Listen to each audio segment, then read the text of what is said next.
lightning breathing. 8th form, upper atmosphere, lightning sprite. Okay, so I think there are only actually 7 canonical forms of lightning breathing or thunder breathing in Demon Slayer. Hopefully that's not a spoiler. Hi, I'm Will. I'm the author slash illustrator of Kita, Princess of Orth, and I'm also a professional visual artist. Today I want to talk to you about letting interdisciplinary knowledge inform your art.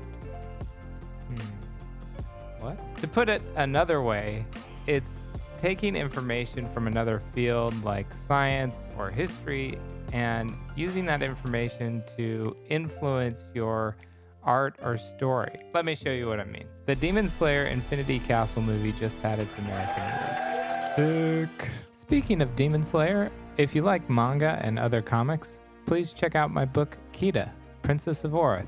It's available online. I think Zenitsu's lightning breathing is really cool, but in my fan art, I'm incorporating an idea I'm playing around with that I got from science. Maybe that's a little dorky, but come on, let's be honest. Some of the names for the breathing techniques just aren't that cool. First form, Dust Whirlwind Cutter. 5th form, Cold Mountain Wind. At least in English.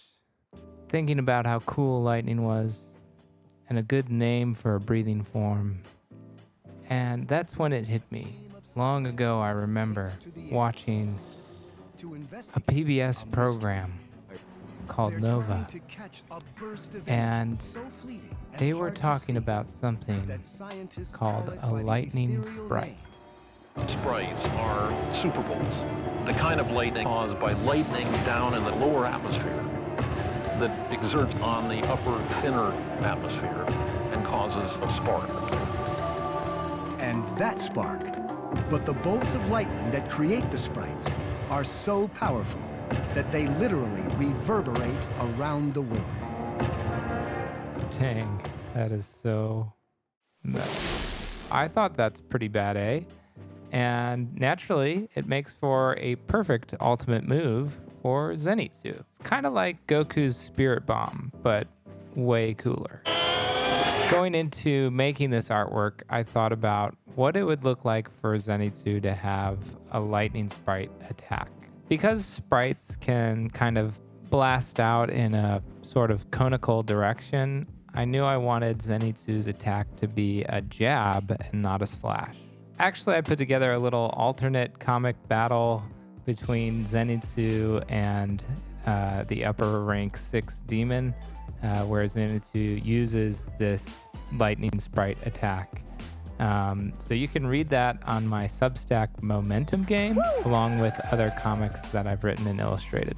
Comic aside, my lightning sprite attack being a jab is probably the only noticeable detail in this particular art piece. But hey, I had fun thinking about what it would look like and certainly making the little comic. Actually, funnily enough, after rewatching some of the Nova episode that I mentioned earlier, I kind of thought maybe Zenitsu's lightning should be a little bit reddish orange because lightning sprites tend to appear a little bit more reddish or orange, at least from the Nova program.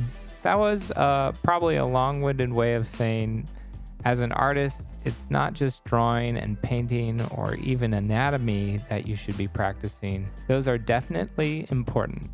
But hey, leave room for exploring and learning about other fields like other parts of science and history. These can have a big impact on your art and your story outside of just the technical aspects of practicing as an illustrator with drawing and painting or anatomy and figure drawing. As far as I can tell, Vinland Saga is a great example of this. Makoto Yukimura is just like top notch in his research for Viking history and kind of that era of European history. So obviously that really positively informed his storytelling. And I think that can be the case even with something small like a one-off piece. After all, our world is pretty dang cool. Thank you guys. I hope you liked this video. Please like and subscribe. I'm trying to put out one video a month as well as one comic a month, and all of that is on my Substack Momentum Game. So check that out in the description below. And as always, peace in your hearts.